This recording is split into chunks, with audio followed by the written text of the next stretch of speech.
In this video, I will show you how to pair new phone in N26. So how do I pair smartphone to my N26 account? Log into your N26 mobile app. You will be asked automatically to confirm your phone number, enter the 4-digit code you receive from text and your phone will be pair automatically, pairing a new device.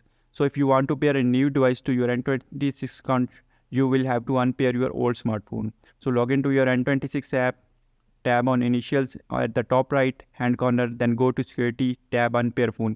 If you are no longer have access to your old smartphone, log into your N26 app, tap on initial, the top right hand corner, go to security, check your email for more directions how to proceed. If you log into your account with the new device, you will receive the two code by text. The 6-digit code for logging in, the 4-digit code for pairing a smartphone to the account. You will need the 6-digit login code to access your account. You can then pair your device using 4-digit code. When you receive your code via SMS and need to copy it, remember not to close the N26 app or the verification process will fail. So simply when you log into your account, you will receive a 4-digit code to pair your phone. If you're using old phone, you have to unpair it. Then after that, you'll receive a 4-digit code.